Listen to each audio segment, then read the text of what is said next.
Okay, magandang oras sa inyong lahat, sa mga nanonood.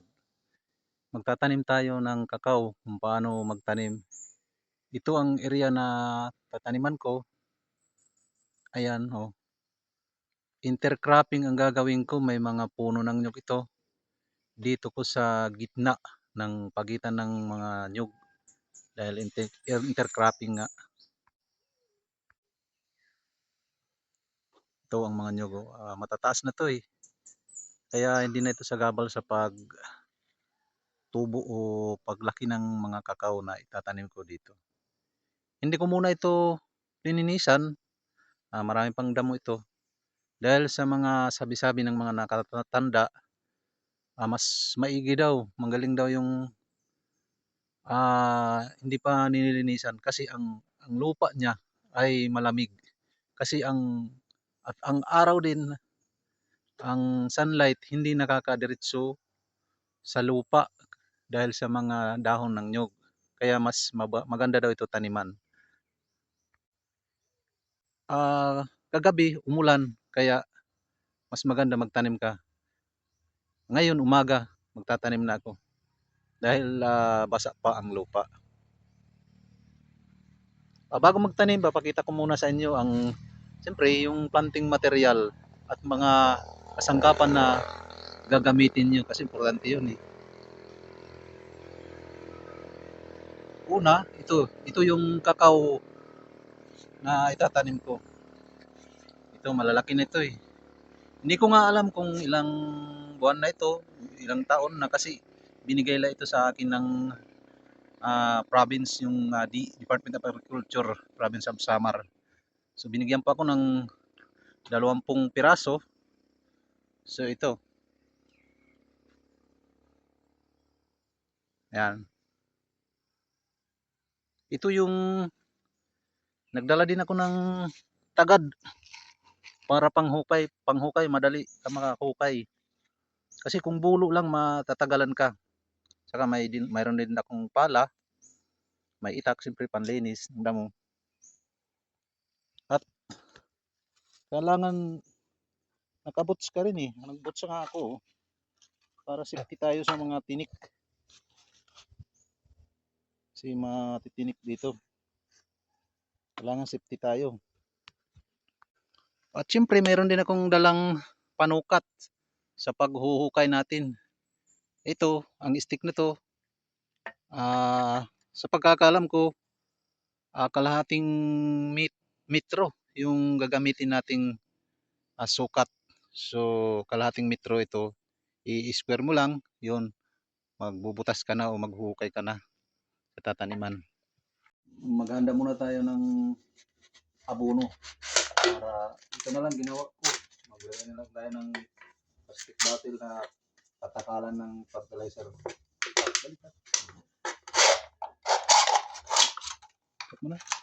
Ito ang timbangan, tapos ito ang abono, 14-14 ito. So ganito lang tayo. Tatakal tayo ng fertilizer. Kailangan 60 gram or 80 grams sa akin. Gagamitin ko 80 grams.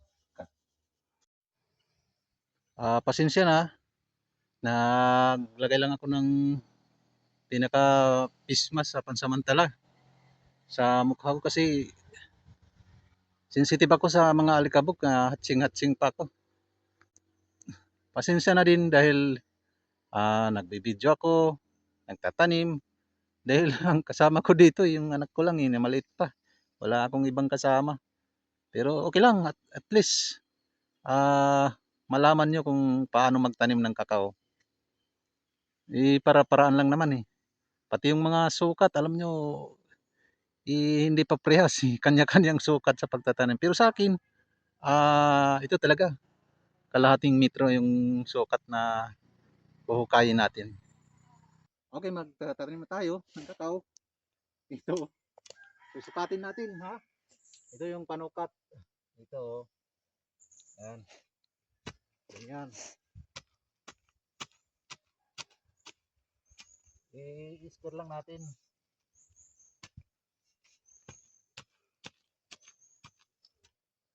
Uy, buyog.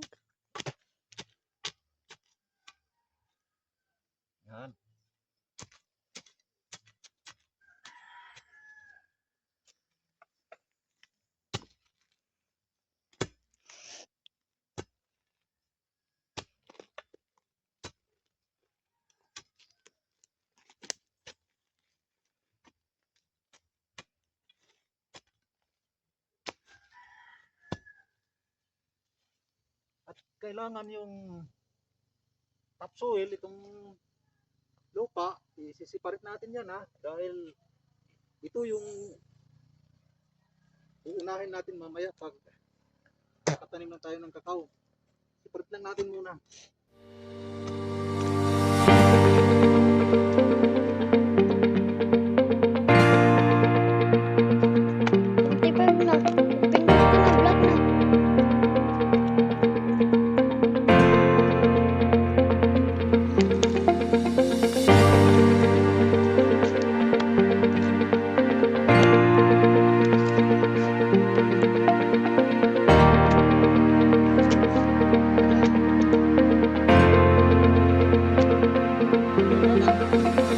Yung lalim niya parehas din sa sukat na yung panukat ko na kalahating metro.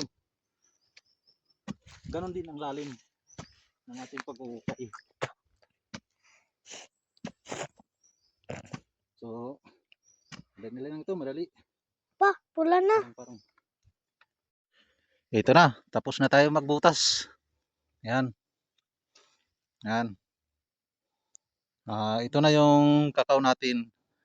Kailangan tanggalin muna natin yung plastic ito bago natin itanim. Yan. Medyo puti kasi na iinitan na. Yan.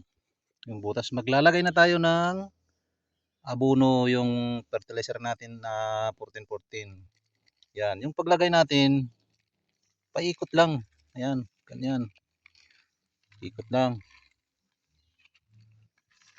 Kasi pag humaba na yung mga ugat ng kakao natin, sigurado mabilis yan lumaki. Ayan. Tapos tatabunan na natin ng lupa yung topsoil kanina na tinanggal ko. Yun ang una natin itatabon. Yan, ganyan. Ito. Kinakamay ko na lang eh. Wala ang palay. Ako lang mag-isa. Nahirapan ako. Ay, hindi naman mag-isa. Kasama ko naman yung anak ko. Kami lang dalawa. Pero maliit pa ito eh. Hindi pa masyadong makakuha ng mga utos ko. Yan. Ang kapal ng lupa, kailangan mga 3 to 4 inches lang. Tapos tatanim mo na. Yan, okay na siguro. So itatanim na natin yung kakao. Yan, binalatan ko na. O, dahan-dahan na. Kailangan bago magtanim, mayroon muna tayong mga, siyempre, yung pang paswerte, may mga arte-arte. Sabi nga ng iba, wala namang mawawala kung mananampalataya tayo sa Diyos. So una ito. Yan. Ikaw kakao, itatanim kita dito. Sana lumaki ka ng maayos at mamunga. At yung bunga mo yung matamis na lasa. Para siyempre matikman naman kita kung gaano ka kasarap. Sana mabilis kang lumaki. At kailangan daw yung pagtanim ng kakao, yung sanga niya ay nakaharap daw sa silangan ng araw para yun daw talaga, para mabilis lumaki. Yan. Okay na. Tapos tatabunan na natin ng lupa.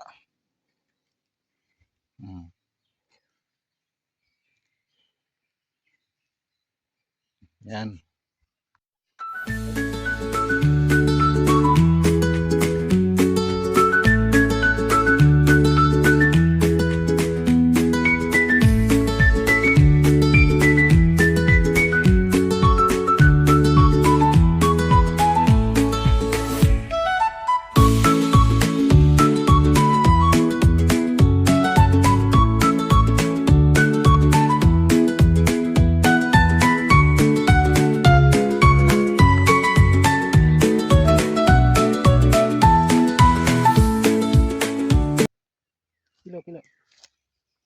kailangan apakan muna natin ng konti, konti lang, yung huwag masyado. Yan. Dandahan lang.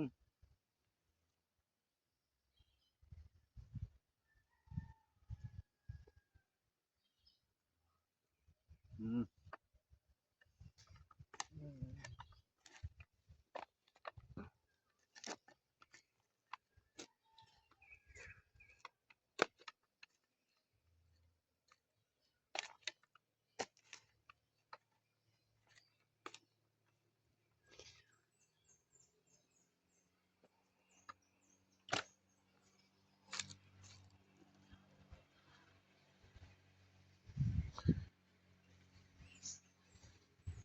Kaya nilakihan natin ng butas kasi siyempre mas maigi yung malaki ang butas kasi ang gamot ng kakao ay makakapag-spread agad.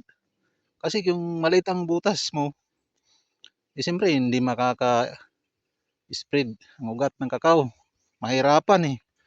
Kaya yun talaga, kailangan medyo malaki ang pagkabutas mo. At siyempre, halagaan natin to. Ay siyempre, napaka swerte naman itong kakao. Grafted talaga ito. Yan o. Sayang kung hindi maalagaan natin dito.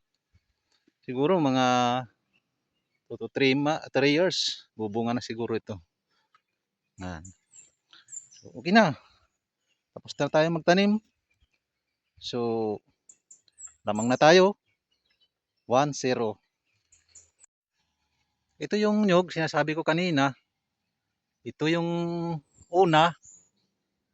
Ito yung pangalawa. Ito yung pang-apat. Pangatlo. Tapos pang-apat. So, sa gitna tayo. Dito tayo nagtanim. Kasi wala naman kung ibang itatanim dito. Gusto ko nga ng saging pero sa ibang area na lang kasi meron pa naman kaming tatamnan na ibang area dito.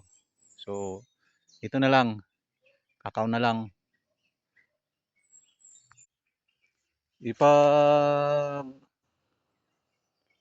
lumaki na itong kakao ko at saka ko na lang ito lilinisan. Ito yung mga punong kahoy na ito. Tatanggalin ko na yan para ang matira yung kakao na lang at saka mga nyug para malinis na tingnan. Siyempre, yun lang naman kailangan natin gawin Siyempre, yung una, magtanim ka ng kakao, planting material. Tapos, yung pangalawa, siyempre yung aalaga mo ng tanim mo para makapamunga. Malay natin, maging producer tayo ng kakao, maging supplier tayo. So, yan. Yan talagang pakay ko na magtanim ng kakao kasi wala namang ibang tanim sa mga nyugan namin. Kahoy lang. Wala naman. So, ito, kakao ang pinili ko. Para naman, siyempre, maka-try naman tayo ng sinasabing tsokolate at tsokolate. Yan, kung gaano kasarap. Okay, hanggang dito na lang tayo. Susunod na lang. Pag lumaki na ito, namunga na, papakita ko din sa inyo. Ang distance daw ng pagtanim ng kakao, 3 meters daw. Sa akin, hindi na ako sumunod dahil binasi ko na lang sa mga nyug ko. Dito na ako sa gitna nagtanim. Okay, hanggang sa muli. Salamat sa inyong panonood.